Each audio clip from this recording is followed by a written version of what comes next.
sitting in the bleachers in the rain. We've shed a million tears and drank as many old-style beers out at the game. Let's go, Cubbies, on Ranto. Michael Cotton. Son Ranto. Michael Cotton. Son Ranto and the lovable Lucy. Mucho Scali. Son Ranto. Michael. Son Ranto. Cotton. Son Ranto and the lovable Lucy. Michael Cotton. Son Ranto. Mucho Scali.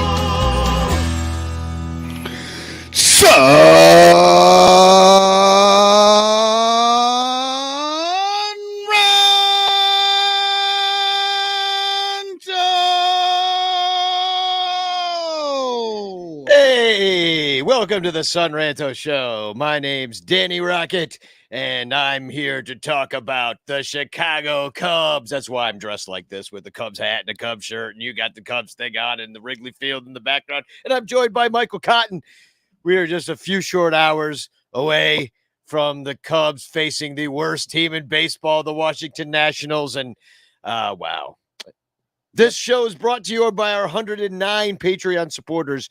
If you would like to become a Patreon supporter and support the Son Ranto Show and all the fun stuff we do, including the Cubs music and the Cubs caroling and the parties we throw and the just daily ranting about the Chicago baseball team, if you want to support that, patreon.com/sunranto and become a super ranter today.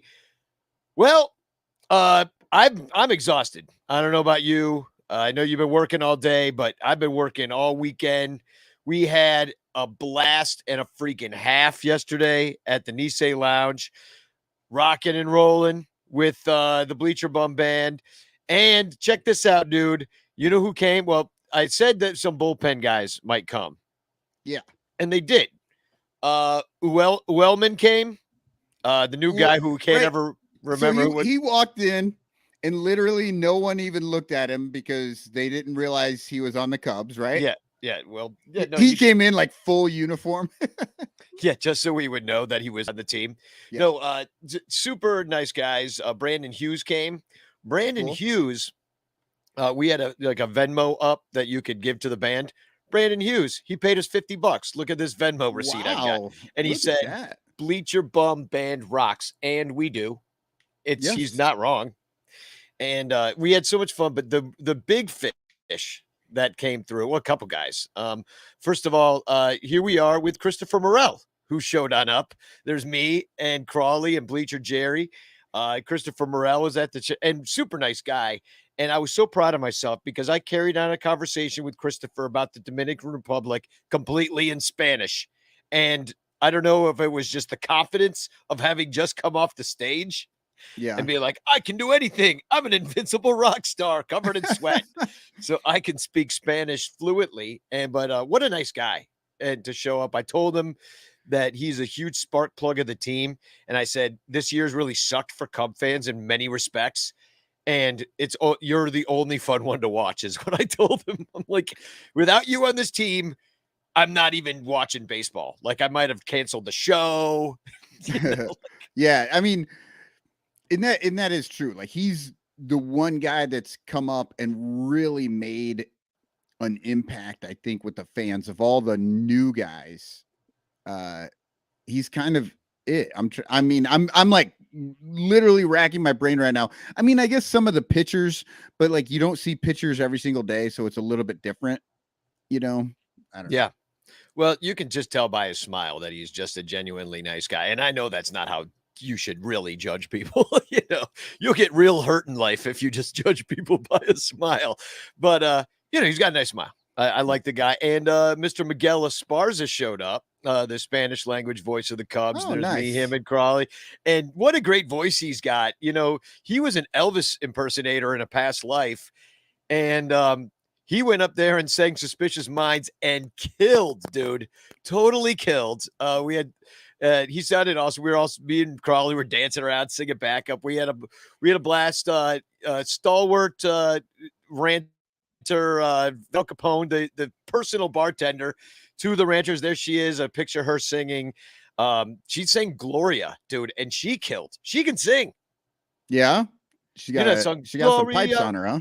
She's got pipes, and she sang Gloria, sounded great. And here is Crawley, and now he sang Africa Of course. again. I hear the drums. I go. I don't have the soundbite, ready for you. But so what I didn't know was, and I guess the sign that they used to have on the jukebox is currently gone. But they've got a couple rules, and Val Capone said what they are on Twitter today. We didn't know that Africa is banned. You can from Nice Lounge. So Carly goes up there, starts singing Africa. Within no time, he's getting pelted with ice and stuff. Like Really? Yeah, they're booing him. They're booing him. The black beer baron went up to him, and he's one of the bartenders, but he was off the clock, and he just goes up right up to the stage. He goes, "We don't do that song here." He just was dead serious. Val Capone was all mad at him. Dude, it was in. So Crawley's taken aback. He didn't know what he's doing wrong. All of a sudden, he's getting, he thinks he's killing up there. And then meanwhile, everybody hates him. And it was just like, we had no idea why. Yeah. I mean, did you find out the backstory behind that at all? Yeah, I mean, other than it's just kind of an annoying song on some level, but that's probably why it's banned. And the other song that is also banned or anything by Journey is banned as well. So we didn't know that. And thank God nobody tried to do Open Arms. Otherwise, there might have been a riot or something. But anyway, it was such a fun time. And thanks to Brandon Hughes for the money. And thanks to Uelman for coming. And Morel, what a cool guy. Anyway, we're going to do it again. It was a big success. Now, did any of the Cubs sing at all? No. And I asked them all to sing. I'm like, what are you guys singing? And they're like, nah, we're not singing. And I'm like, they're just like, we're going to sit here. We're going to drink a few beers and then we're going to get the hell out of here. Right. Yeah. Yeah. It's pretty much what happened. Yeah. They didn't hang out for the karaoke part, which that was really my hope. More so than even like my band playing for them and them like rocking out to me singing "Fuck the Cardinals," which they did. They were yelling along with it and loved it. You know what I mean? Yeah, we had such a great time, and they loved. What the cool thing is you could tell. I was telling people after the gig that that they love that there's such an interchange between the fans and the players in Chicago. And I talked to them how much they're loving being up here. And I mean, they're new to the team. All of them, all those guys are new to the team. And so I asked them if they were enjoying the city, and you could just tell genuinely they were having a great time. And they just loved the fact that like Cub fans are down to earth and we're not going to everybody was an adult. Like nobody went up to him and was like, can I have your autograph? Like, I don't think anybody even asked for an autograph. You know what I mean? Cause it's just bad form. You're in a Crawley? Crawley's more of a picture guy. Yeah. And I don't know if Crawley's yet collecting the 2022 team. I know Crawley shows up with like a poster. Yeah, of these guys from high school. Yeah, no. So anyway, we had a blast, man. But too bad you weren't there. And I'm gonna play a song. I'm gonna play a live version of Cupsnet Guy at the end of the show. So stick around. For cool. That. But yeah, we're definitely, I've got to look at the schedule and see when we can do that again. Yeah. It was so much fun.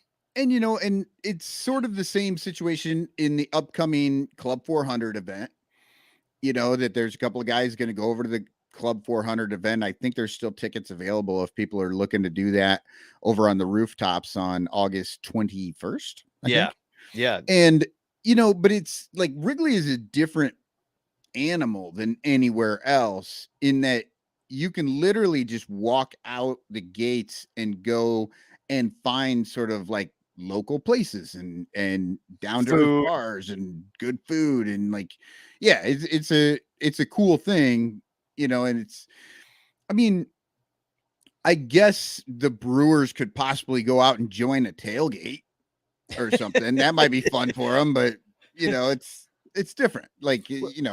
Well, they couldn't because they closed down the lots after the game after about an hour. And that's when the players are getting out of there. Like we did karaoke first and then the band went on because we knew it was going to be an hour before those guys could even get there. They walked in and hearing those people sing and they're just like, oh shit, what did we get into? Yeah, yeah, yeah. Eric Campbell writes, "No other atmosphere like it." Well, yeah, and that's why Ricketts bought it. So that's why we're stuck with And that's that why he facility. continues to buy more of it. Bernie says, "I hope Morrell makes a visit to the Club 400 event." Crawley invited him yesterday, so I'm sure it could happen. And she also asked, "Did Morrell like your T-shirt?" Nobody, I don't think, noticed my T-shirt. That you were wearing the The the my your bull our bull penis awesome shirt is what I was wearing. oh, Our that's what you're our wearing. our hashtag bull penis awesome. So anyway, we had a great time. We're gonna do it again. So should we talk about the series? This I mean, quickly, because there's really not much. I don't know. It's like has going never through the stopped us series. before. I know going through the series though is just Oh, and we're trying to get out of here fairly quickly, so we'll roll through these. Yeah, I Pretty got to go quick. to a retirement party in Yeah. I got to leave in like an hour. And But my son has drum lessons soon, so ugh. I can hit you with some poems here. You want? Yeah, poem up. All right, poem 105.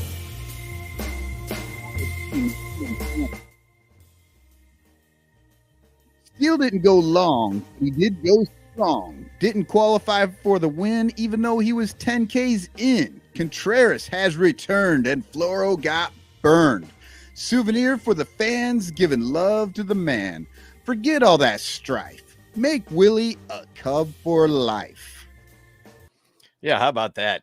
Willie with that 2-run shot. I mean, they were getting no hit that entire game. Justice Hill looked great, like you said, 10 Ks. But yeah, it's a lot of pitches though. Unfortunately, 4 2/3 innings. Like he didn't make it out of the fifth, so he wouldn't even qualify for a win.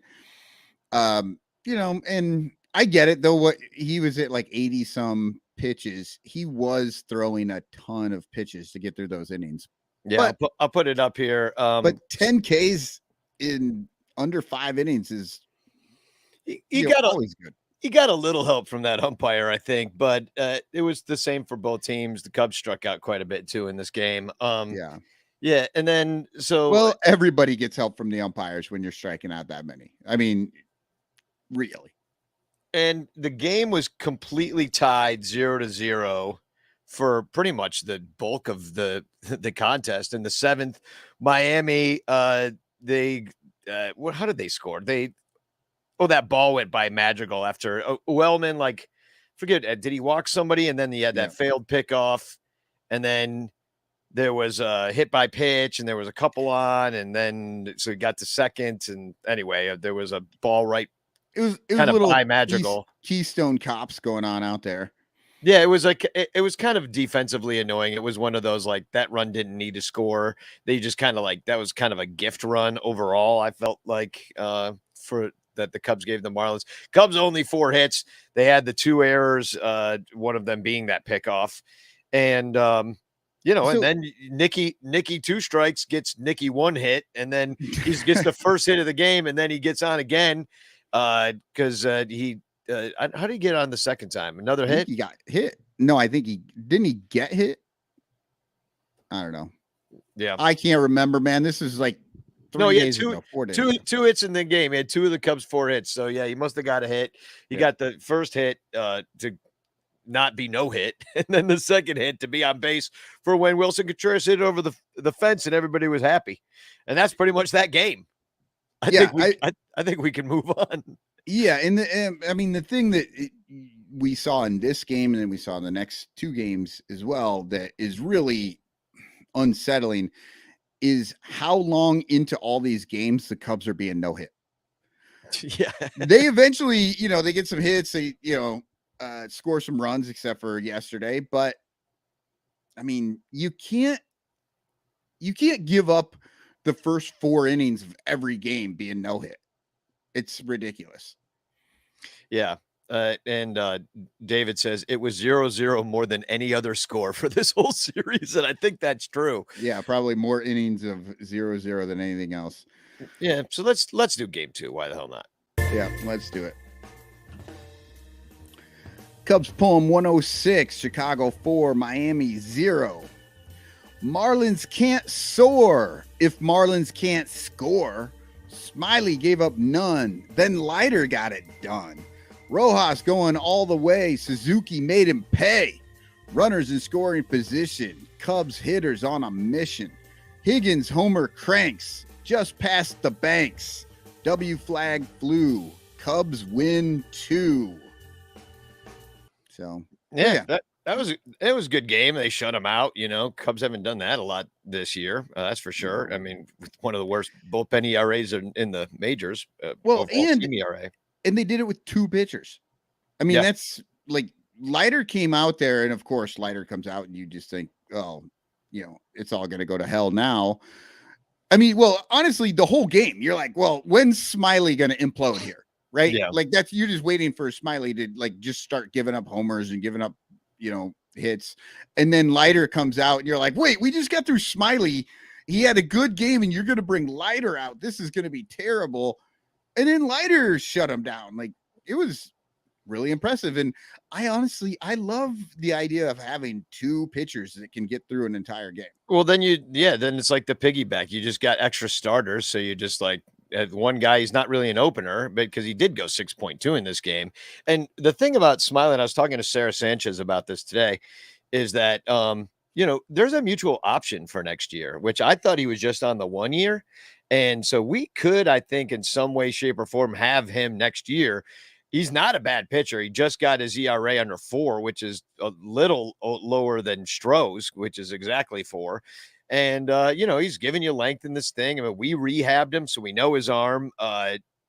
He's got a ring under his belt, Well, I mean, that's the big question here is just how many innings can he actually put together? Because he's been a bit fragile this year, but if he can finish out the end of the season throwing like he did on Saturday, sure. Yeah. Give him another year. I mean, it's not like we have any pitchers, and that's exactly what the fucking Ricketts want. I'm sure the deal is probably for like $4 million or something like that. And they can't help themselves from taking a starter for $4 million. Yeah. I don't know what the numbers are. That was a complete ass stat. It would be something like that, I think. Something. So a couple of nice catches from Seiya Suzuki, and Ian Happ smashed into the wall. And so the defense for once, actually held up in this one. Otherwise, it's not that 0 at the end of the Marlins score. So, well, and it was that great throw by Seiya that nailed Rojas at the plate. And Rojas was called safe. He looked safe in full speed. But then when they slowed it down, they got him. Like that was a hell of a throw and tag, honestly. Yeah, absolutely. And PJ Higgins, who was he catching in this game? Let me see. Yeah, he was catching in this game. So that was him tagging, went 2 for 3 and hit that dong. So because curled around the foul pole there. So I like PJ Higgins. I mean, he's not an everyday player, but look at that OPS on the season, 894. Yeah. He's not an everyday player now, you know what I mean? But you can see that he has possibly what could go. I don't know what the defensive, numbers are, the statistics there behind the plate, how well he does, but he can obviously hit a bit. Yeah. And Horner just, continues with the batting average almost to 300 now. He might be at it now, but he goes 3 for 4 in this game. Cubs pound out 10 hits. I mean, for the kind of bat that he is, that contact style, and giving you the good defense too. Man, Horner's really coming into his own this year. It's good to see. Is Zach McKinstry ever going to get a hit? Or is he just going to not get a hit ever in a Cubs uniform and just get DFA'd? And that's just the end of the Zach McKinstry. I don't know. I don't why is he there? He's been out there for 4 or 5 games. He fucking sucks so far. Does he? I don't know. I mean, he has to have options, right? Send him to fucking Iowa and let him just do something and relax for a bit and give him a chance, because it's not working at Wrigley right now. He needs something else, and none of us need to watch him work through this. If he's a homegrown Cub, been coming up. It's like, yeah, maybe we will, give him some support and watch him work through it. This dude just showed up. It's like, Yeah, what we don't need this. So yeah, let's go do game 3. Because that's pretty much that game. This game even worse. Cubs poem 107, Chicago 0, Miami 3. No love for Samson. Marlins put clamps on. No runs for the Cubes, which means they lose. You never fly the Dubs, putting up zeros, Cubs. That's an old school stat for the nerds in the chat. That's right. I shouted y'all out. Yeah, you shouted them out about a shutout. About their I'm sure there was some awesome new stats that shows how good the Cubs did in this game, but guess what? They fucking didn't score. Anemic. It doesn't matter. Yeah, they had 2 hits. They got totally shut down by Jesus. But those Luzardo. 2 hits were over 100 miles per hour, probably. Yeah, right. Yeah, Boog loved them. One of them belonged to Gomes, and the other one, Nick Madrigal, who actually has a lot to prove because he sucked at the beginning of the year. He's coming back. He's got a 522 OPS, a 227 average, which is not how he came advertised. So, and he's not good in the field, which he did come advertised as not good in the field. Yeah, so he's so far he's very underwhelming. Yeah, and they sent Bodie to Iowa. So is Bodie back though? He might be back by now because that was I'm not sure. It's second base has really become kind of like a no man's land right now. Andrelton Simmons got DFA'd, so there's that. Now you're trying out McKinstry. Now you're trying out Madrigal. So it's just like you got Bodie, who's not good. Morel has had some shots over there, and I like Morel at second. He's better than these other guys. I think I guess probably prefer to see him on the field versus these other guys. Well, and Morel's mostly playing third, so you're wondering about, or he mostly played third. He hasn't been playing third on the Cubs. And now I think they are starting to move him over to the third a little bit. Yeah. Well, now he's got a bum hammy, and now he'd rather just hang out with the bleacher bum band with his hurt leg. so forget about that. Yeah, this game, I mean, Samson gave up those homers in the 5th inning, I think, and that was it, man. I mean, he just blew up. Did they go back to back? I think, and there was one man on in the first one, and yes, they went back to back. He really just had that he just lost it. He put 2 right over the plate and just got beat for it. And unfortunately, and that was in I think the 5th, right? So he pitched another inning. He kept going and still didn't, and didn't give up anything else. He was doing okay. I don't know.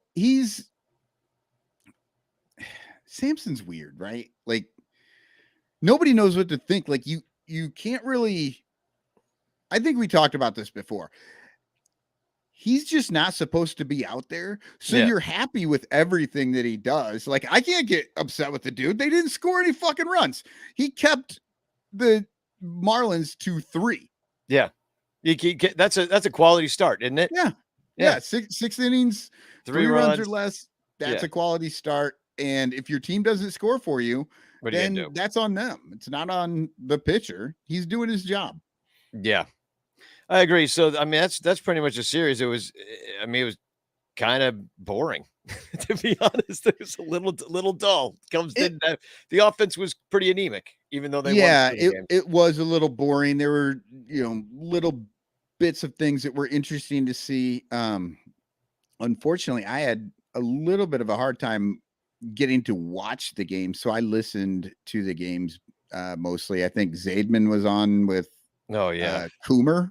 Yeah, one day it was Zaidman and Coomer. Yesterday, I think Pat was on TV for a while. Yeah, no, it was pretty rough. It was Pat Hughes and Zaidman on, I think, Saturday, and then Zaidman and Coomer on Sunday.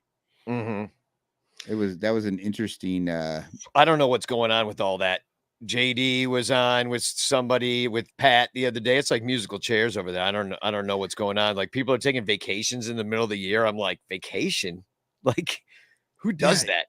It is Like, weird. And you're off all freaking winter. what's up with Coomer being in there? Like, I didn't know that was ever even an option. I mean, obviously the guy can go over there and do it. Like, he's on the radio every day. He knows what to do. But I just never, it made me think, I'm like, does Coomer want to move over there? Are they, I just think they're trying them out? Yeah, I don't know what's going on over there. People are speculating that JD's on his way out the door, but they just have so many dudes. And the problem with that, I think, is that what people like about the calls is that you listen to the same 2 people, 3 people all the time, and you get to know them. To be switching it up all the time. And then I got no problem with Dempster's call. I think I liked listening to him. I like listening to Rick Sutcliffe. I like See, and I don't like either one of those guys with Shambi, because those guys will just get into the fucking, shoe conversation, and they'll have all these you had to be there stories. And that sucks. Now, when Coomer's in there, he and JD get into baseball stories, and Shambi doesn't have anything to say except for call the game. And I don't like 3-man booths, but that worked for me. Yeah. Well, and that's what I'm kind of saying, is that it really is all about chemistry.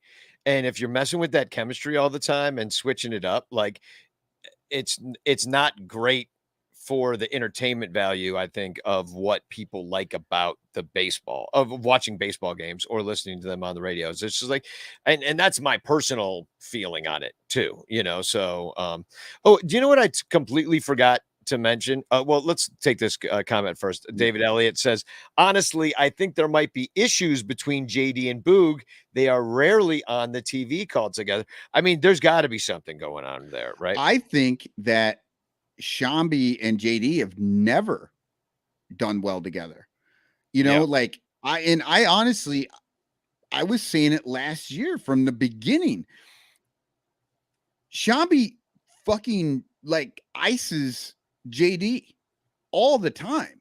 Like, JD will try to say something and Shambi just won't even respond. And then he'll say, like some fucked up, like, stupid stat thing that nobody's ever heard of for no reason. It's like, it doesn't pertain to anything going on in the game. And yeah, I think that's been happening ever since the beginning. And I don't know. Yeah. Well, hashtag Chance in the chat. I forgot to say that at the beginning of the show. I'm going to make postcards of, I'm out of postcards. They're gone. They're 100% gone. The last winners that have won so far, you're all going to get the originals. So I got to make my own now. And I'm thinking of making it out of this one, because he looks like a freaking dork. He's got his hair parted right in the middle. It says it's like a cool, different kind of uniform that you don't see too much. I actually love this uniform, and the Cubs gave this away one time, like a similar one. It was had the black pinstripes with the Chicago straight down the front. Yeah, which it's like what is that called? Like the collar, I guess, but the front of the shirt, the lapel. Where the buttons go straight down the buttons. Yeah, and I think it's awesome. I've always wanted one. They are not easy to find, and when you do find them, they're the giveaway one on eBay or something. Yeah, which is usually of low quality as well. Yeah, they don't look great, and it says, like, I don't know, Jewel Osco on the sleeve or some shit like that. Well, that actually makes it cool in my opinion. Facebook user, I'm not sure why you're showing up this way, but I have some Wrigley cards I can send you. That's great. I'll put those up. But I kind of like the chance for a chance. It just got a good game showy ring to it. You know what I mean? So anyhow, we're going to play a quick commercial, and we'll be right back, and we'll talk about a few things that going on with the Cubs, including the added Franmil Reyes. They're going to head to Diarrheasville in Iowa soon. I've been waiting to say that all day. Danny wrote that joke this morning when he was at work. He's like, "Ooh, Diarrheasville." That'll be hilarious. He's probably told 20 people that he's just run into today. Yeah. Corn. I don't remember eating corn in Diarrheasville. Yeah. So anyway, we'll be right back. Here's a commercial for Patreon. All over Chicagoland, there are thirsty, frazzled, overworked Cubs podcasters who are struggling to survive one more baseball season in the dog-eat-dog world of unpaid content creation. But it doesn't have to be this way. You can make a difference. Become a super ranter at patreon.com/sunranto, where your support ensures that poor, sad, pathetic, ugly, loser Cubs podcasters can pay for tickets and beer, and in turn line the pockets of the baseball oligarch Ricketts family. Just $1 a month can buy a scorecard. $5 a month can pay for guitar strings to write a Cubs song. And $10 a month almost buys one beer at Wrigley Field. Cubs content creators are the lowest pieces of pond scum garbage that slither over the face of this planet. But super ranters help them get drunk and screw off at baseball games. What do you get out of it? The Sun Ranto Show delivered to your podcatcher without stupid advertisements like the one you're seeing and hearing right now. Plus, at other Super Ranter levels, you can get Cubs music, access to private Sun Ranto pages, the Ranter calendar, and special thanks and Ranter recognition in our live broadcasts. Plus, eligibility for monthly prizes. What does Sun Ranto get out of it? Your money. For tickets and beer. Go to patreon.com/sunranto. That's patreon.com/sunranto. And become a super ranter today. Welcome back to the Sun Ranto Show. How you doing? I'm doing fine. How are you?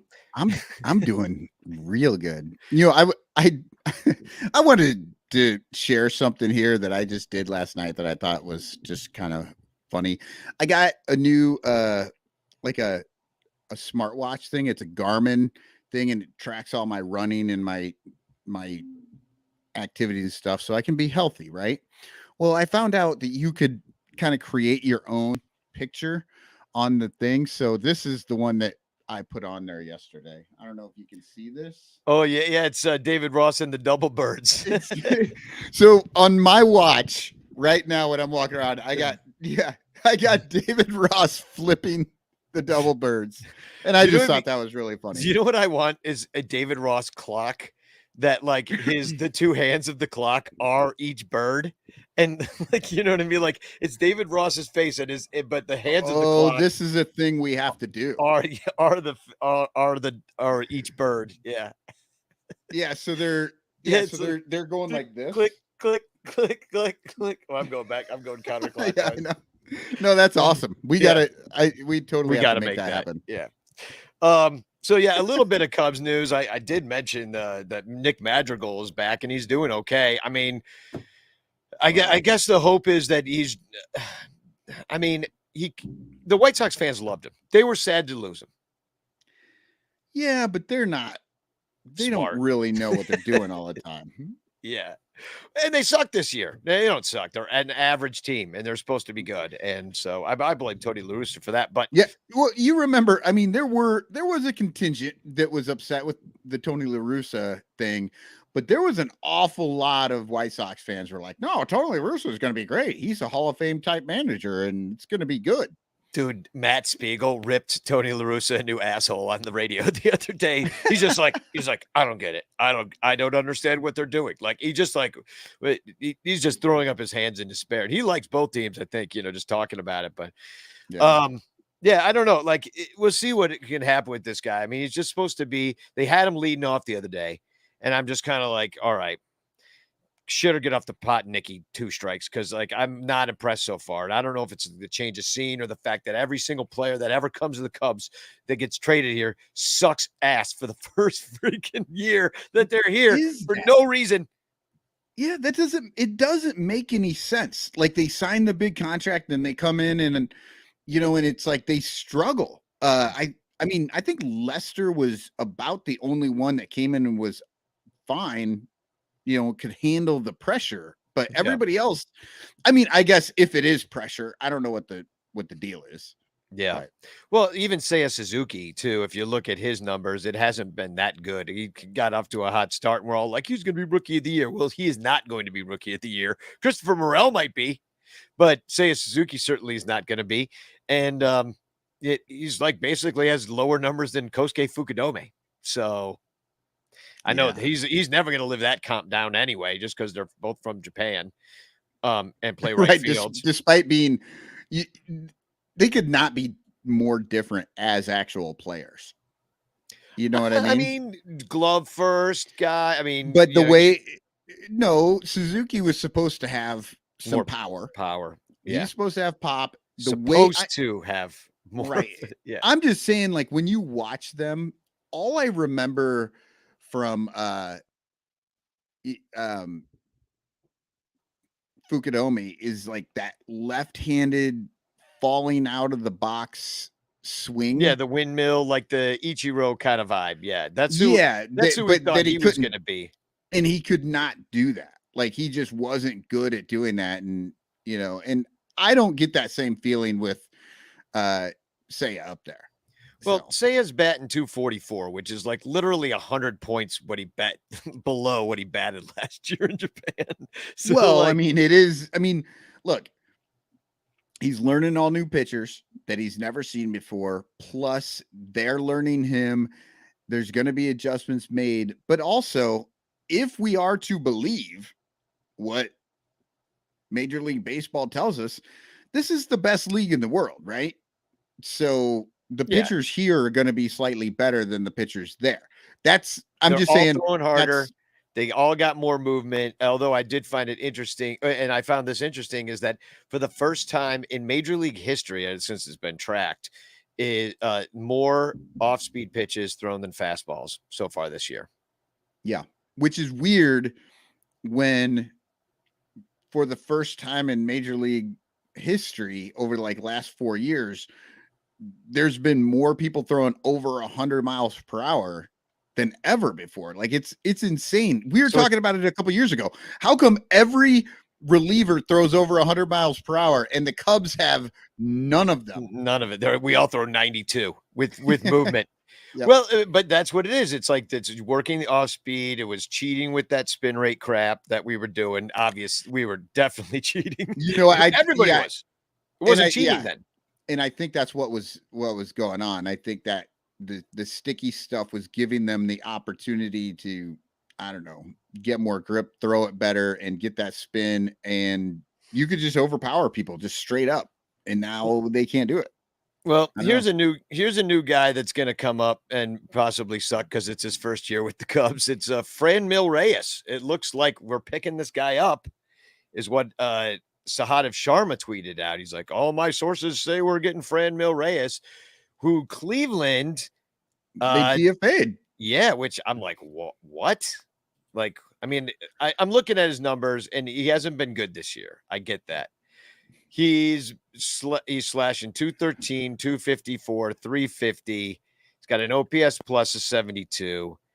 I mean, he's 243 points lower OPS than last year when he hit 30 home runs. He hit 37 when he was 23 years old in 2019. I mean, I get it that this guy isn't having a good year and that happens, but to DFA him and then just the Cubs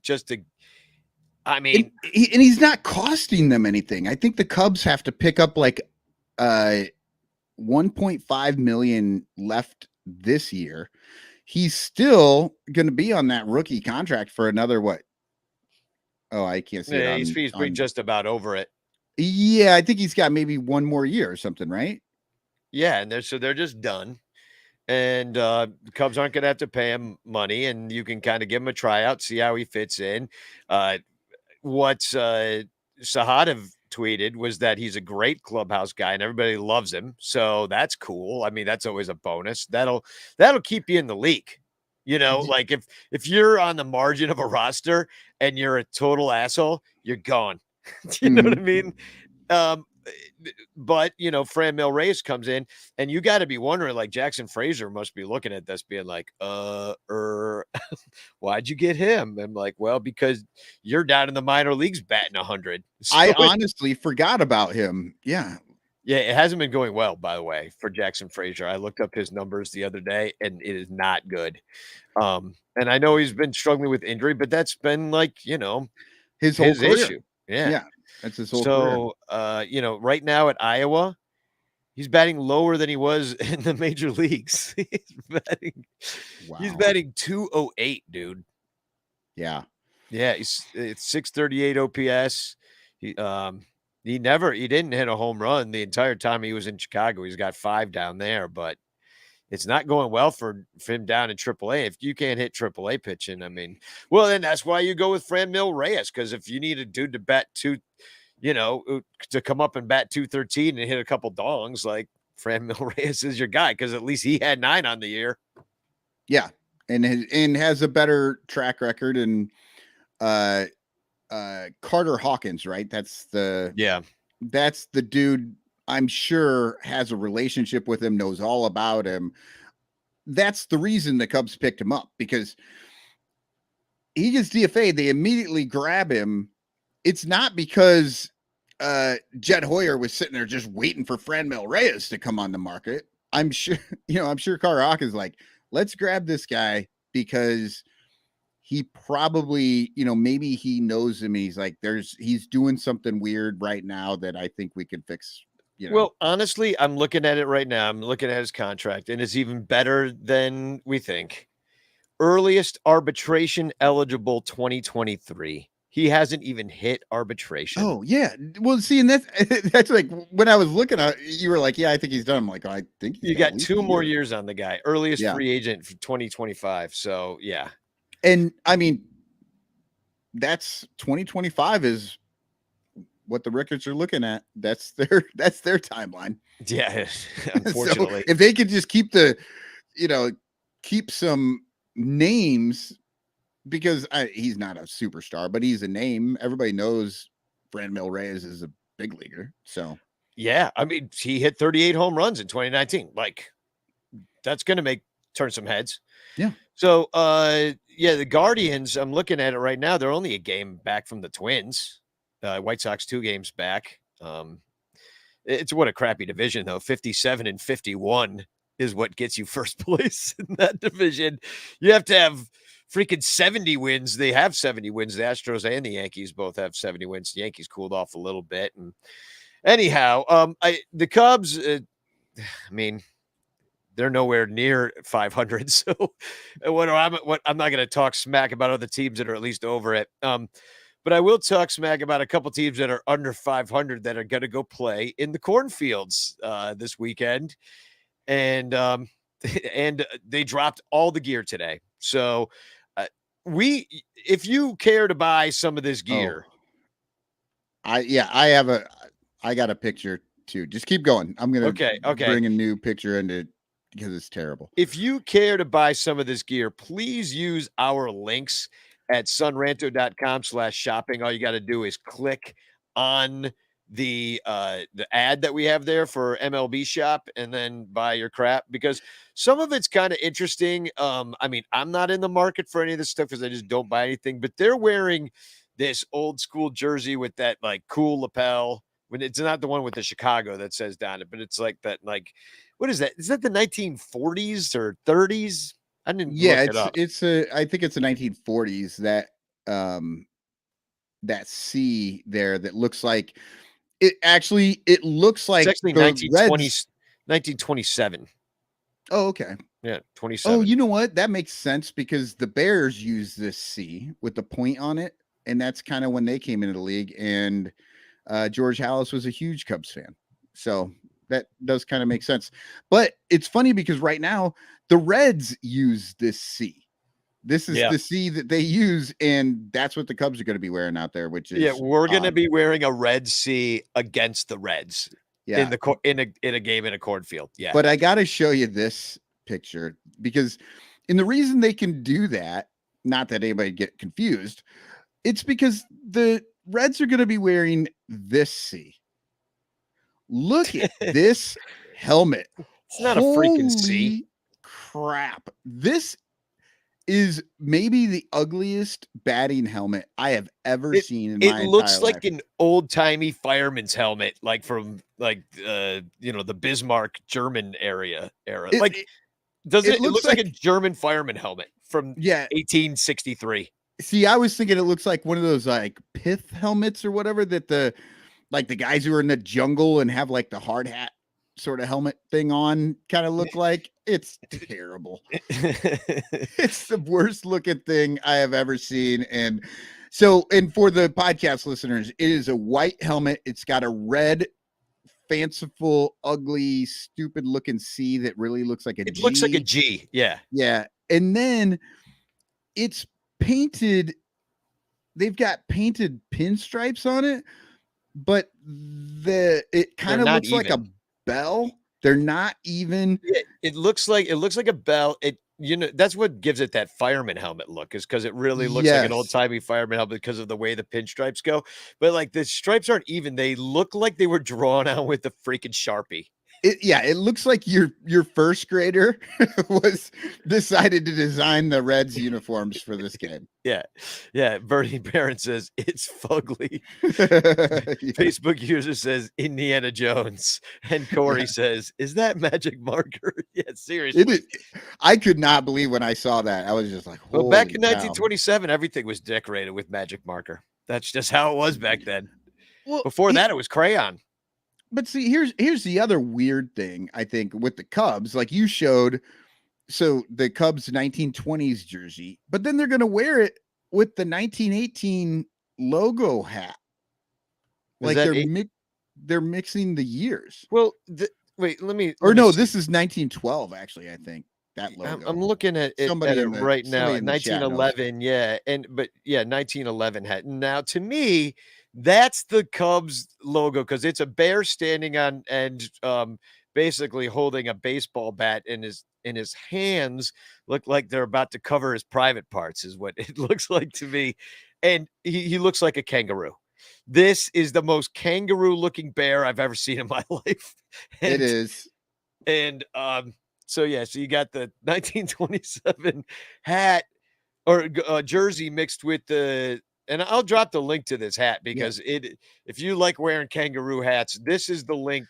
I actually do like I have a kangaroo hat and I do like it. I like this logo for the Cubs, even though I have had people tell me that the bat looks like an erection sticking out from that. Yeah, that's what I mean. It's like bear. covering his private, like everything's wrong with it. That would never get through testing these days as a logo. But they have a couple other things too. And these I think I like more. And check out this "If You Build It, They Will Come" shirt that they did with the corn, and it's like I like that orange color, is like burnt orange on a blue shirt with the corn in the background, and it's got the Reds C Cubs, and I don't know. Yeah, nothing goes with burnt orange like a nice red. I don't know, man. I kind of like this shirt. Like, of all the ones that caught my eye, this is the one that I would probably go for. And if you're wondering if you can imagine Florida, it's the University of Florida colors, kind of a lighter blue and the orange. It's not the dark blue like you would think of for the Bears.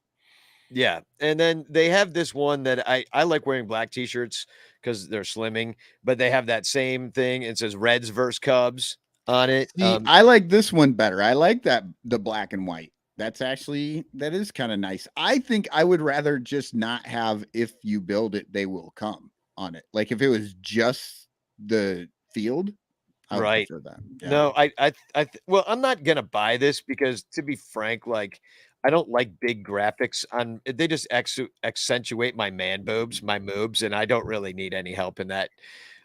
We've talked about this on this show before. Unfortunately. Yeah, exactly.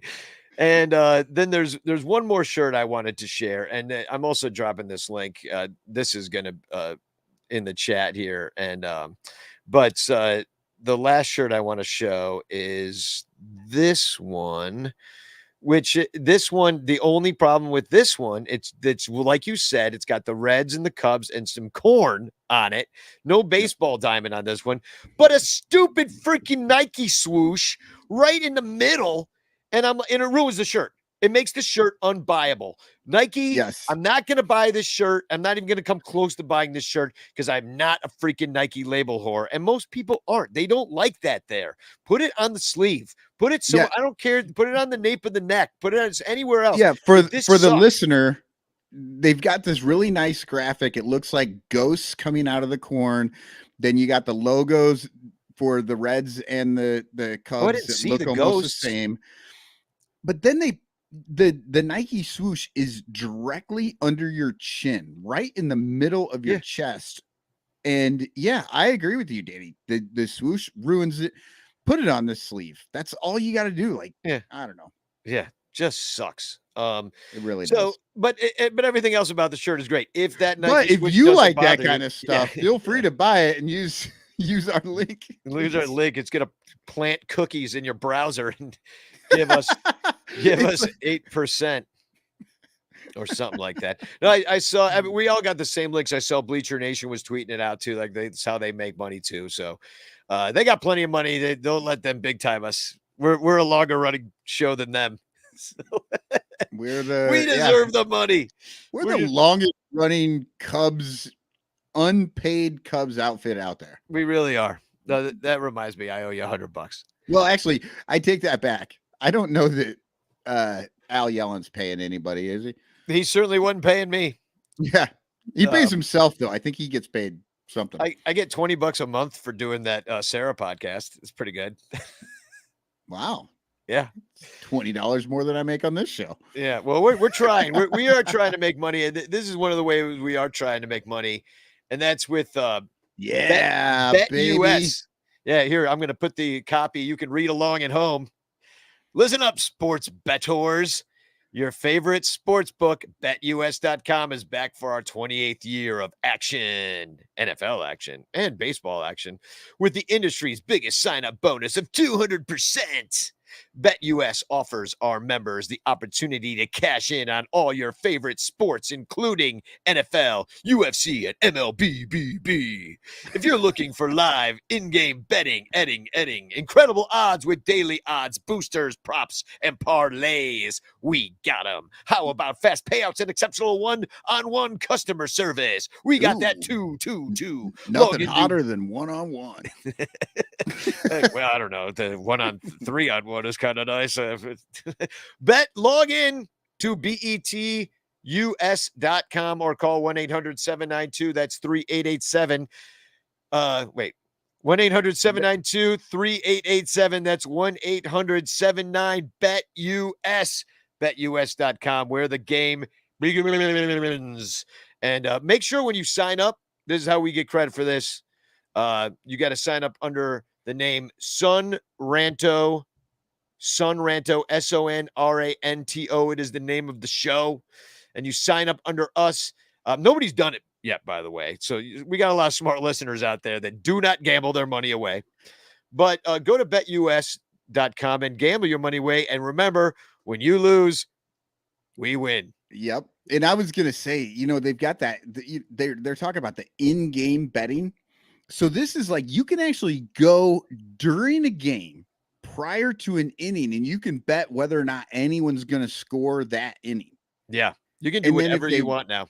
Yeah. It's crazy. They're actually ruining the marquee broadcasts with gambling stats now. I noticed that in East State Lounge, they always play the game with stats on.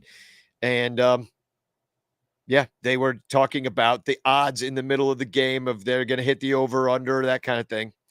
So I don't even know the odds today. I don't gamble on sports. I'm a Cubs fan, so I just don't want to root for money. I want to root for the team. That's just me. But if you're a gambler, you should go to betus.com and gamble through us. I want to get my tie guy in on it because we're not very good at selling gambling. I don't think. I think my tie guy would be good at it. You think he's good at selling gambling? Well, the problem is that we're way too honest, and we're just like, okay, you lose, we win, and that's what we want. Yeah. So that doesn't work that great. But if I'm going to gamble on the Cubs at all, if I'm going to gamble on them, it's going to be this week in this series against the Nationals and their terrible pitching. And this is why, because we're coming back with our segment that we started a couple weeks ago. Every so often, we need to make Cubs fans feel better about their team. So we're going to let you know right now who's worse than the Cubs.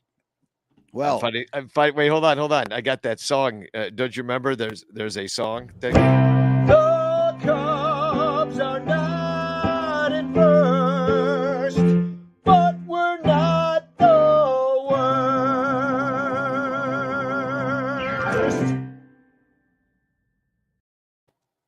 all right. Well, now we're ready for it.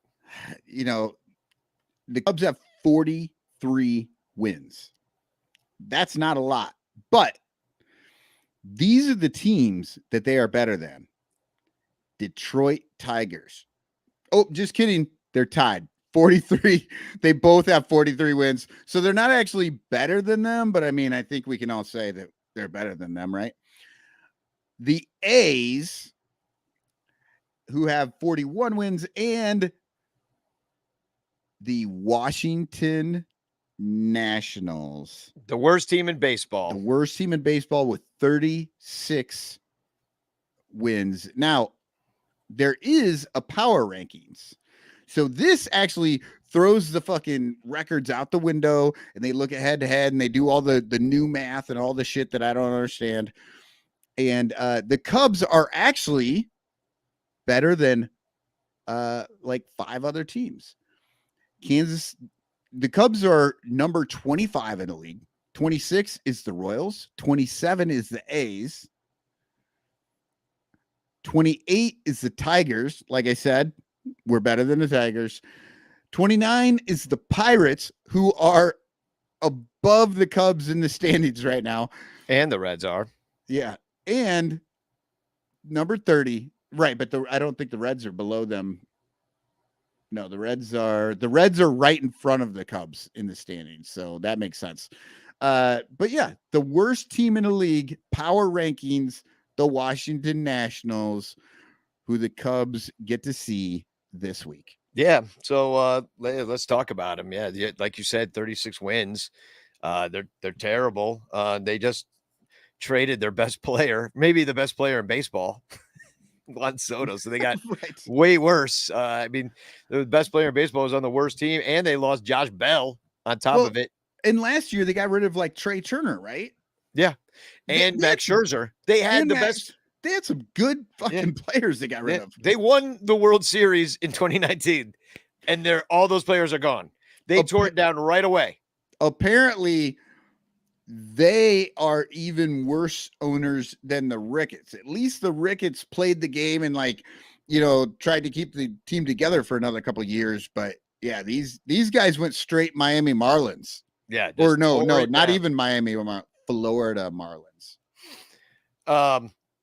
So yeah, they're bad at everything. They're the bottom of the league in every offensive category. The only thing that they don't do is strike out a lot. So they just don't do that much. Cubs have scored 21 more runs than they have. Their 5.32 team ERA is the worst in the major leagues. Their relievers, though, are the 7th worst in the major leagues. So, get to the starter, I guess. I don't know what to tell you. It's not much there. They give up a lot of home runs, but average in pretty much all categories like walks and strikeouts. They've committed their defense is bad.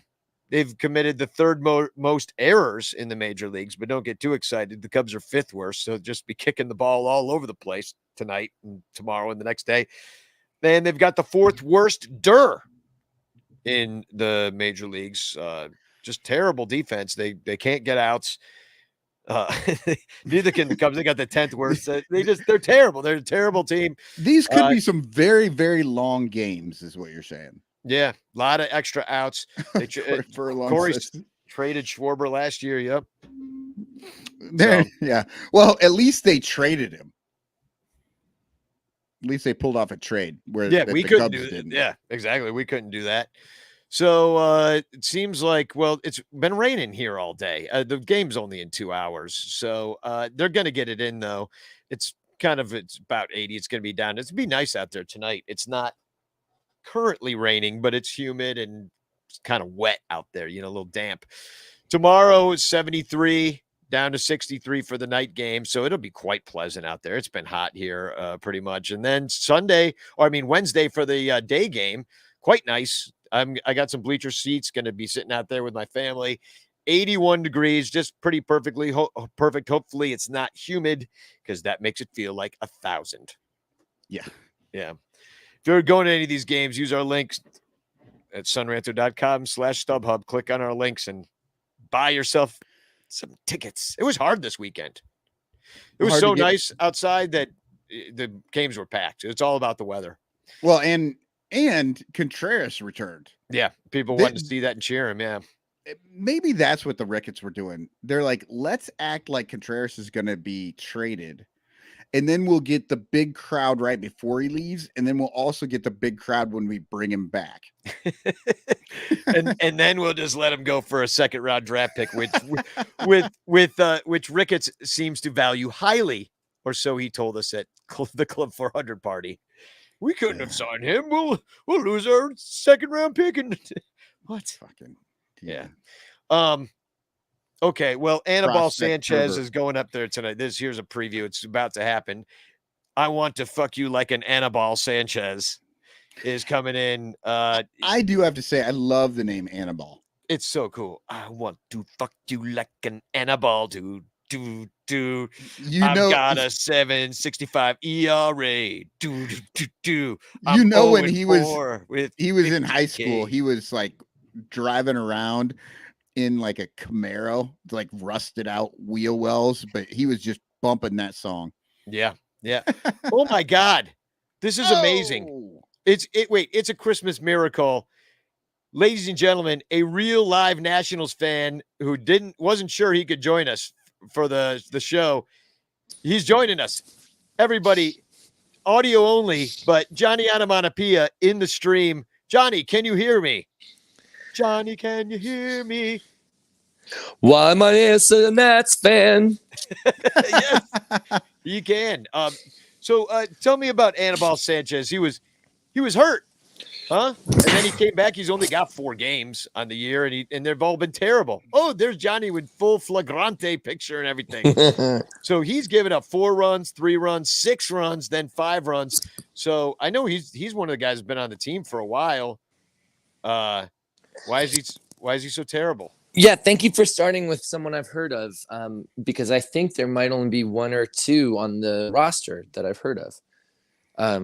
So he's terrible because he's on the Nats, and that's all they have. And it's what we do. It's nice of him that he didn't quit. And is he pitching this week? He's pitching tonight. He's pitching in 2 hours. Nice. So I'm looking for. I think I can see the Cubs teeing off like as most teams do on your team, but we're not that good. So it might be just like it's going to be a week of bad baseball. Like we play you guys and then we play the Reds who aren't good. And so, here's the Cubs numbers against him. Yan Gomes, who was on the Nationals, on the World Series national team, right? Yan Gomes pretty much kicks Anibal's butt. He's 8 for 22, which is a 364 batting average. He's got 2 dongs off of him. He's got a 1210 OPS. Rafael Ortega does pretty well. He's 3 for 8. And then there's just not much else to see after that. No, not too many people have faced him or have too many at-bats off of him. But so pick Gomes tonight. If you're gambling at betus.com, pick Gomes to get a hit. Is he in the starting lineup? I don't know. Like, that'd suck if I give people terrible advice. But once again, you lose, we win. He is not in the lineup. Contreras is catching, and who's the DH? Bet Gomes. I'm telling you, he's a lock. Oh, it's almost like I get so excited. And in my brain, I just block out the DH. I can't even see it when I'm looking at the lineup. It's Velasquez, the number 7 hitter tonight Velasquez is your DH because reasons. Have you all covered the idea that an opposing, a former catcher of that pitcher has to have an advantage? You know, if he's worked with that pitcher and knows their intricacies, like no wonder Gomes can be like, "Oh, I know what you're up to, Annabelle. You're gonna do this, then you throw a curveball, then you can pretend." Yeah, and especially for I mean, of all people, for Gomes to have these numbers. I mean, because Gomes sucks. I mean, Gomes is a good catcher.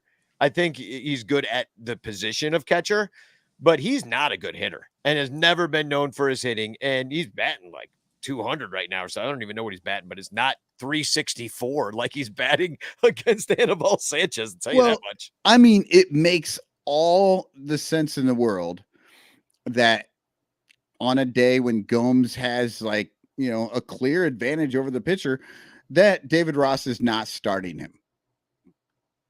You know, we see Gomes all the fucking time.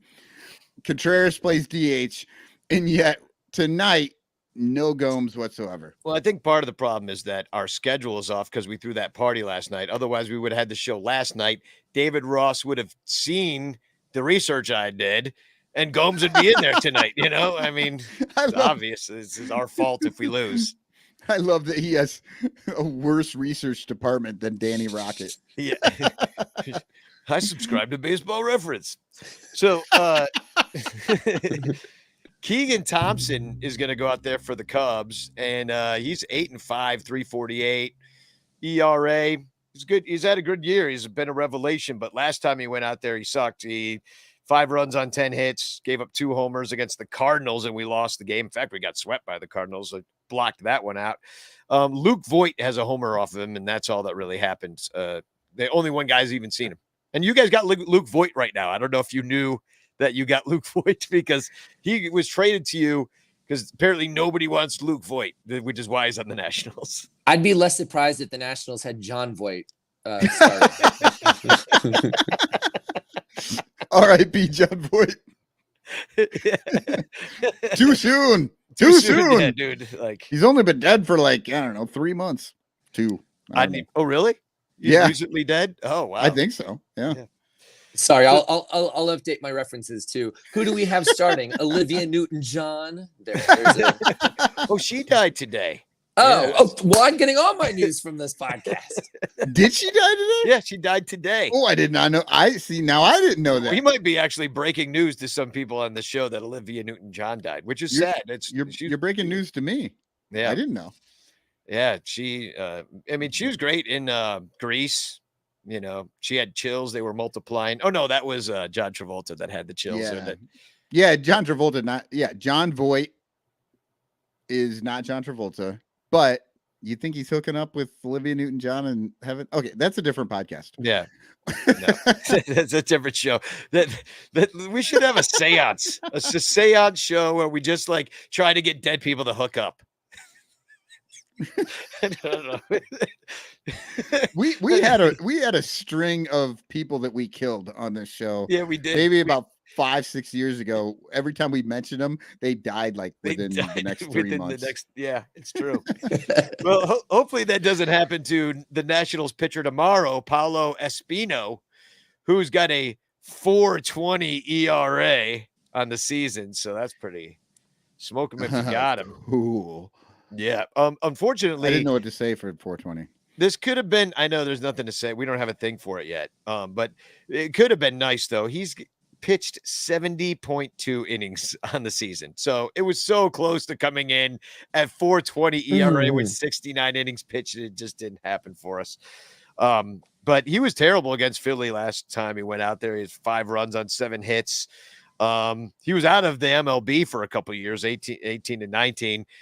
He's 35 years old, and that's pretty old and for a pitcher. And he's going up against Marcus Stroman, who went 6.2 against St. Louis, gave up the 3 runs, 2 homers, and a loss to St. Louis because we lost all those games to the Cardinals. I hate to remind everybody. This is the one where St. Louis walked off and broke our little Cub fan hearts. And unfortunately, the Nats own him. the Nationals that are on this team own Marcus Stroman. They are slashing 405, 424, 544. Cesar Hernandez even has 2 home runs off of Marcus Stroman, the only 2 that have been hit. But Nelson Cruz is batting 571. You know, there's a lot of new guys on this team when Marcus Stroman, who is in their division for, quite a while, just doesn't have. I mean, only 2 guys have double-digit at bats against him or plate appearances.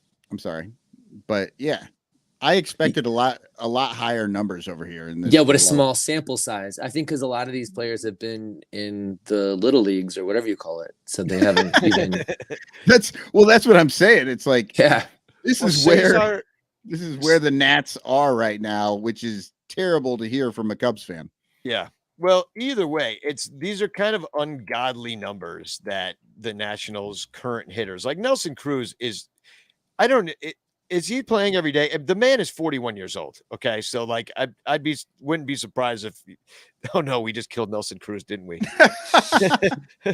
So anyway, I mean he's been in the league since 2005. I mean this guy's been around forever. So he has quite a bit of experience against Marcus Stroman. I can just see like Stroman getting rocked in this one. It just okay. I don't have a good feeling about it.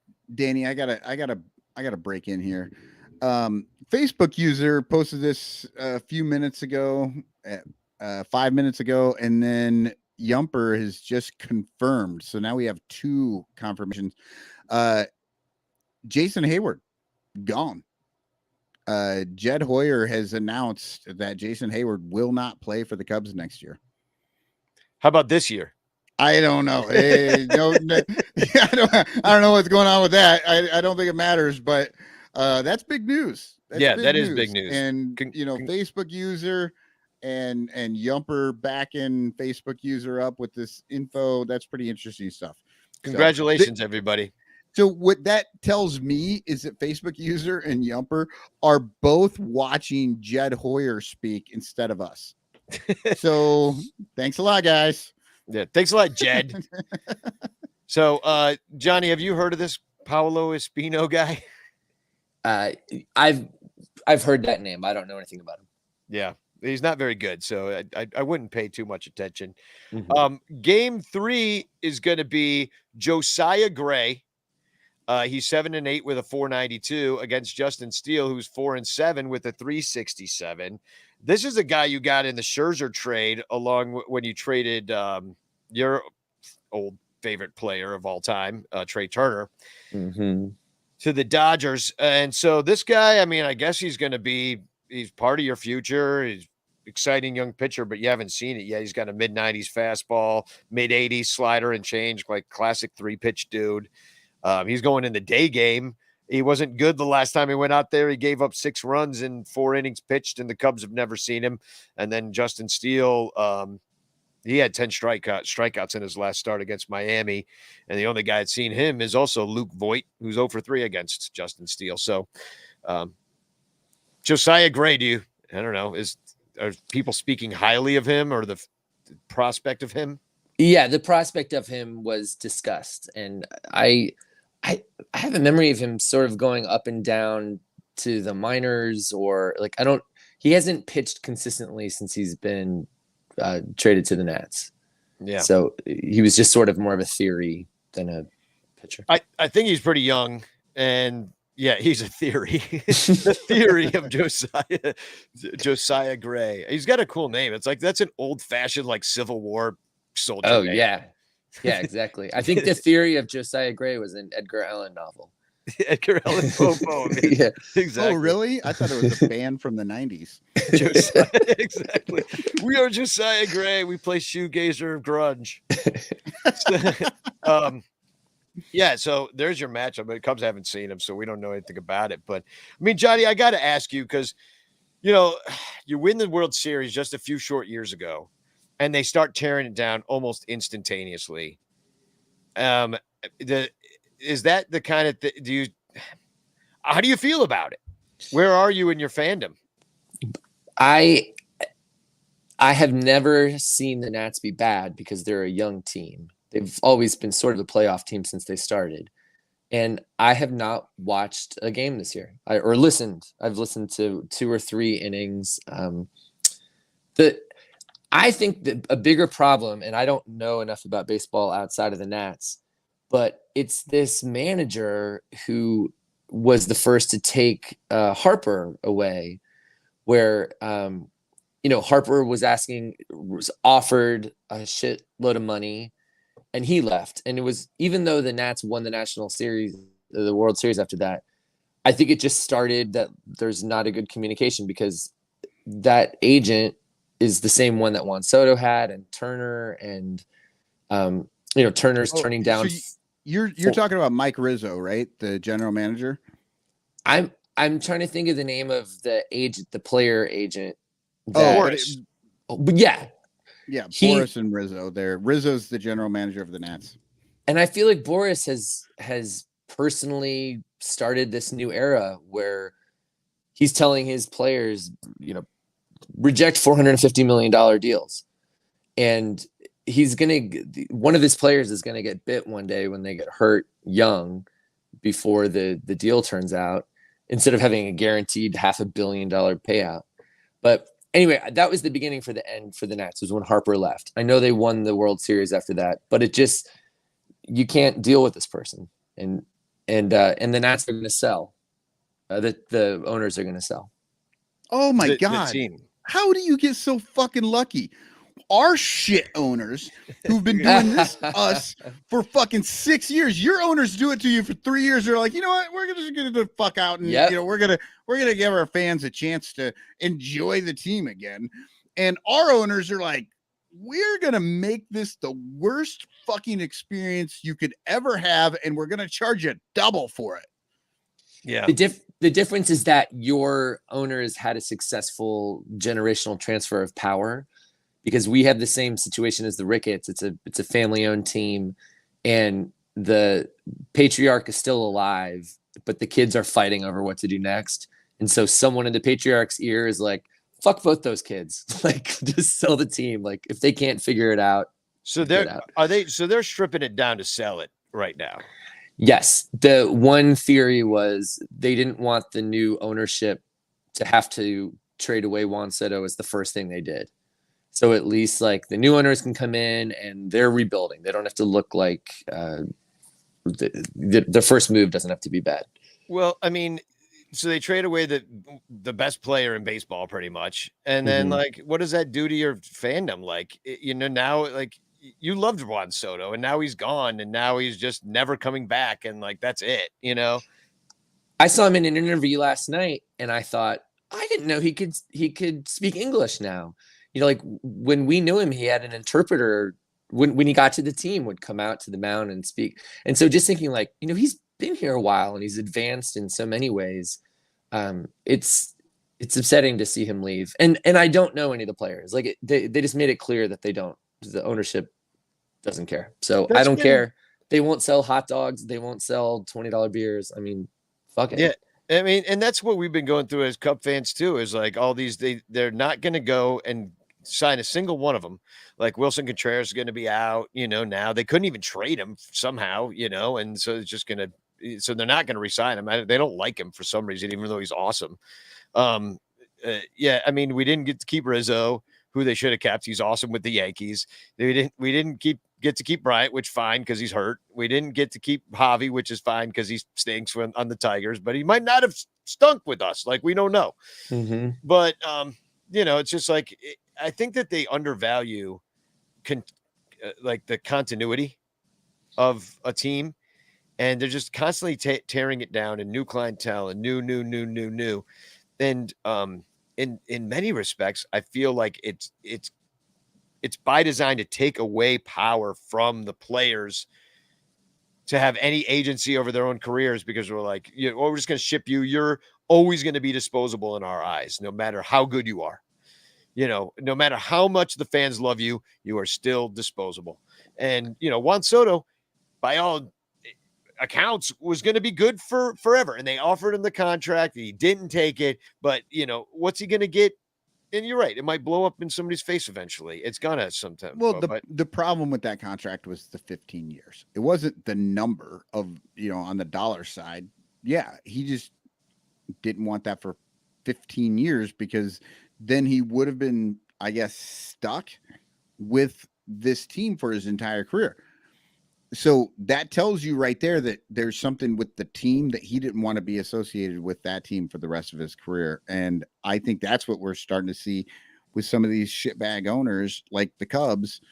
These guys just don't really want to be associated with these teams anymore. So they're just turning down what most of the planet would assume is, amazing money. Like, well, they set the market, so they can't screw their other players over, other players in the league over. So if you're the best player in baseball, you got to set that market, because we all know that where the money's going to go if the players don't get it, it's going right into the billionaire's pocket. So, like, and I'd rather see the players get it anytime. But I'd rather they lowered beer prices. But unfortunately, I am gonna have to get out of here, Danny. So, Johnny, I'm just gonna I'm gonna pass it over to you to finish this thing off. Do you want to give us your TFC? Do you have one?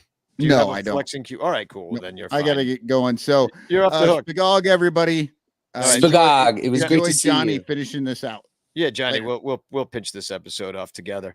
That's. I mean, I don't know. It sucks that you can't be a Nats fan right now because it's not good. I mean, it's so bad, and like they don't care about you, and it's just like they just won't. It's not a competitive team in any way, shape, or form, and that's bad for baseball, I think. So it gets to the point where you think, why don't I go to a minor league game instead? Like, at least I could see a monkey riding a dog or something. Maybe a potato sack race or something fun will happen. Something I can bet on. Yeah, well, I mean, we went to a minor league game and they were giving away TVs pretty much every half inning. Dang. And our group won 3 TVs because we were the only ones there in the cold. So it's great. I mean, not that anybody needs more TVs. There's just TVs everywhere now, but so I wanted to, I guess we're at the announcement part of the show, but I wanted to invite everybody that on September 24th, right before your birthday, Johnny. That's right. Which is on the 27th of September. The Bleacher Bum Band is going to be headlining a beer festival called Hop Stop in Riverside, Illinois. And it's going to be a lot of fun. So I'm going to drop the link to that in the chat. They have tickets already for sale. They expected to sell out because it was canceled because of COVID until this year. So now it is back and everybody's excited. So is the 24th a Saturday, Danny? I don't know. Sorry. I would assume it's a Saturday. Great. I will be in Chicago at my cousin's wedding that night. So I'm sorry that. No. But maybe I can pregame at the Bleacher Bum Band event on September 24th. Drop a link. Yeah, link dropped. RiversideHopstop.com is where you find out the information. RiversideHopstop.com. Tickets are $40, which isn't bad for like a day of drinking beer. Yeah. What does it come with? 40. I mean, dude, I like dropped $40 last night at Nisei Lounge. Does it come with beer? I assume. Don't beer fests always come with beer? Yeah, at least a bunch. You get tickets. Yeah. Oh, well, that sounds great. Yeah, I don't know the beer information. I didn't look into that. I'll look it up right now though, because I'm on the website. You're on Hop Stop Rivers. It says, yeah, I'm sampling offerings from local craft breweries. So it's sampling, but that's good. That's what you want. They give you tickets, or they'll give you a 3-ounce glass or something, and you can try different things. You still get to drink a lot of beer for $40.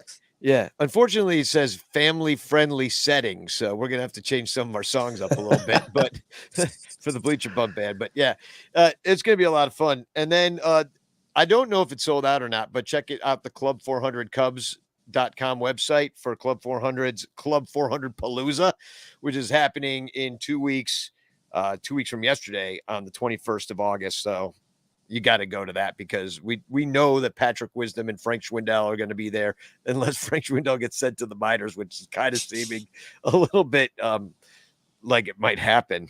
So, but we know Patrick Wisdom will be there. Frank Schwindel might be riding a bus somewhere. Anyhow, come to that.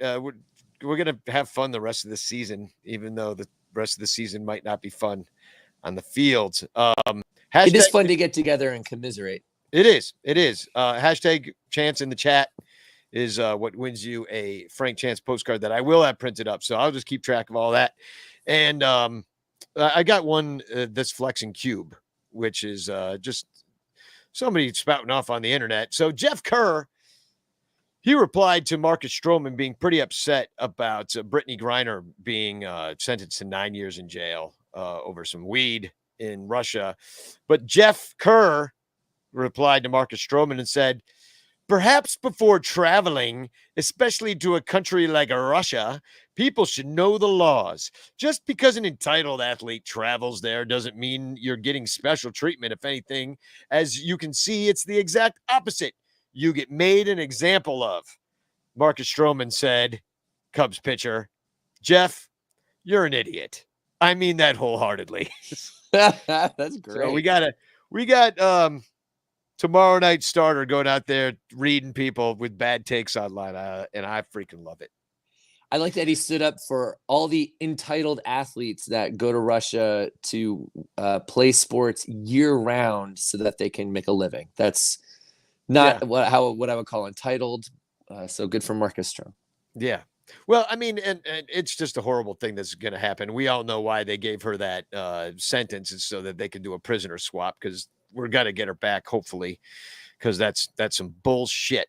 Hashtag Chance in the chat. It's your last chance. And then we're going to end this show and we're going to go watch some baseball. I've lost the thing, though. I'm sorry. Oh, no. Oh, here it is. Okay. Here we go. Round and round she goes, and where she stops, nobody knows. Ding, dong, ding, ding, dong, dong, ding, dong, ding, dong, ding, ding. And Yay! Molly Vogt. I don't know how to say your last name, Molly, but there's no vowels in it. So it makes it hard for people like me. Wait, maybe that's Molly Voigt. Is she related to John Voigt? John Voigt? Oh, no. We've just killed Molly. So congratulations. I will be getting more Frank Chance postcards and sending one to you. I have you screenshotted. So John, thanks for coming on. Like, I did want to mention this. Okay. We have a bet going on this series that begins in an hour and a half. And that is, I mean, Cubs and Nats are two bad teams, but I feel like you have a better chance against us than you do against most teams to win. So we'll see what happens. Best of 7. I guess we got 3 here in Chicago and then 4 in DC coming up. And our bet is that one of us has to get a day labor Craigslist job, whoever loses. And it can't be something that will screw over the person that's hiring us. Like it's got to be like go rake an old lady's leaves or something like that. Buyer beware. What are you talking about? Did they do their research? Well, I did screenshot a couple. You're living in New York City now. So I did go on there and I looked at the gig section of Craigslist to see what possible gigs that you could maybe do when when the Nationals eventually lose this series. I liked this one. You could be a housekeeper / dog nanny in Rockaway, New Jersey. My personal favorite, though, is the third from the bottom here on this list, which is cage washer. Washing cages in Paramus. I don't know a cage of what. I did not click on it because I was scared that I would be triggered. Wait, what if cage washer? Maybe Nicolas Cage lives in Paramus. You just looking for a sponge bath. Yeah, you just wash Nicolas Cage. You could be in a focus group on a jury team. So they're just or close to where you're living currently in my old neighborhood up in Inwood, Washington Heights, an inpatient marijuana study, which I assume just means hanging out in Washington Heights and getting high, which is pretty much what I did the entire time I lived there. Yeah. Who pays who in that ad? I don't know. Maybe they want to see what happens when you stop smoking weed, which most of Washington Heights does not do ever. Now, Not yet. So I don't know what kind of job which one of these would you take? How about taking school portraits in New York City? I think that's got to be the number one. We have to start now because I would hope the background check is extensive. So the Nats need to hurry up and lose so I can get my school photo references in. I'm gonna say you have all off season to complete your day of community service.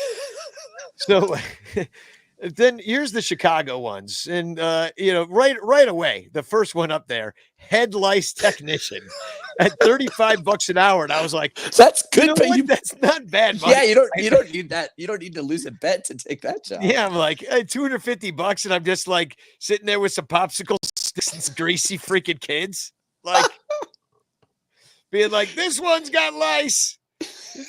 His reputation at school is ruined. I start ranking fun of him because here's the thing why I can't take that job is because if you're a head lice technician, that is definitely a job in which you end up with head lice. Oh, yeah. You'd be bald within the first week, Danny. Yeah. I might as well just shave my head and then just do that job. Then I thought maybe I could donate my eggs for $7,000 out in Hoffman Estates. That's a really good return because, like, I know there's been inflation, but I bought eggs the other day and they were like $6. So if you could resell a dozen eggs for a couple grand, why not? Yeah. You ever know anybody that donated their eggs? No, no, only people that have donated sperm. Yeah. But the egg donation, I knew somebody that did it. It's actually quite a extensive process. I believe you have to take like hormones and things like that, and so I think they harvest them like through a surgery. So they might do it differently now, but I hear it's rigorous and painful. Those are the two things I've heard about it. That's why it costs. That's why you get $7,000 for it. Agreed. Yeah, that's good money though. So, and then the other one I thought that maybe I could take was a surrogate mother. Oh, Danny, help a family grow. Yeah, earn up to $57,000 as a surrogate mother. So, I mean, I've been a motherfucker for years. Like, why not be a mother? So, and I like this one too. This job is like Ghostbusters, but with a backpack dust vacuum. I mean, that person definitely works in sales. They're like, let's make cleaning fun. Yeah. Meanwhile, you're just crawling around crawl spaces with a freaking dust mask on, like in the worst places possible. This job is like being Tiger Woods, but instead of a golf club, it's a broom. Totally. Well, good luck to you. I mean, we'll see what happens here.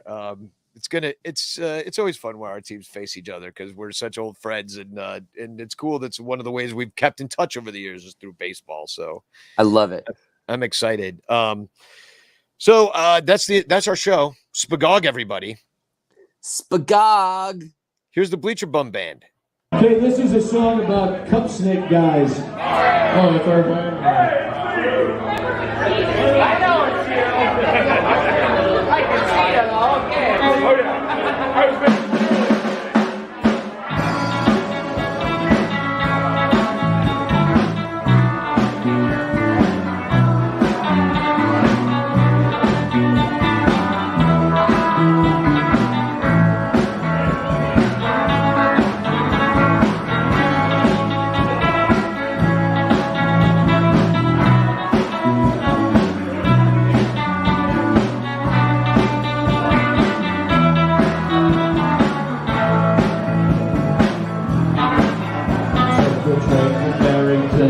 Drunk and have some fun in the bleachers. Fireballs are coming there with his friends. He doesn't care if he's late. He brews and screams and cheers and he pounds a dozen beers in the bleachers. The highlight of his day was when he made a cup snake. They pile and pile and pile and pile.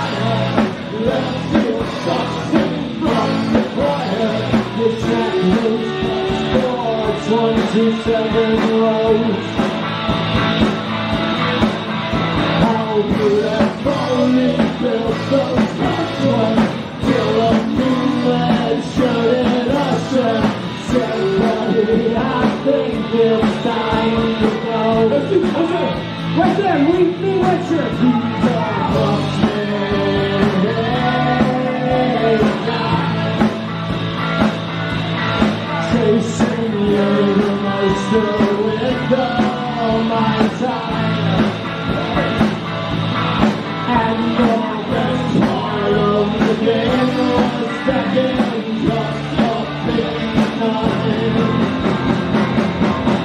He's a frustrated guy.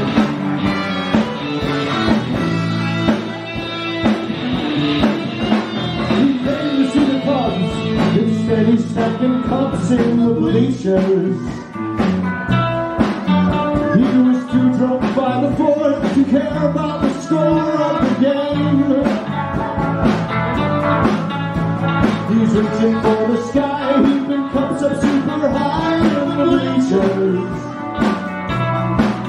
Worth $100 he paid to get drunk and make a pup steak. This great thing sounds so fantastic. Feeling his never lasted. A monument to the drunken fans.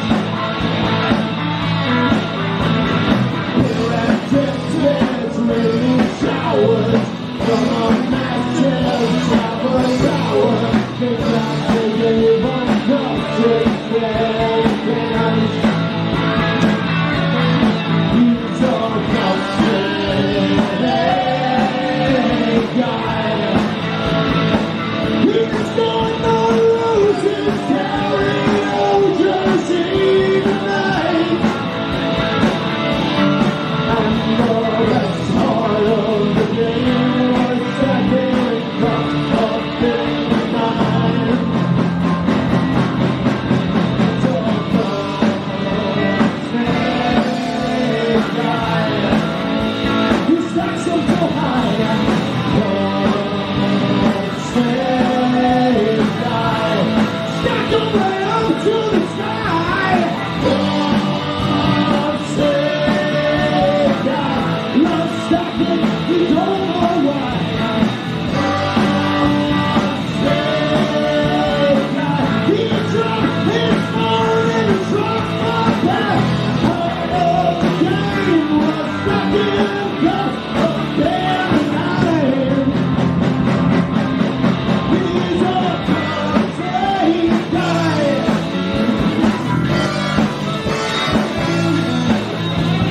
Cupcake guy.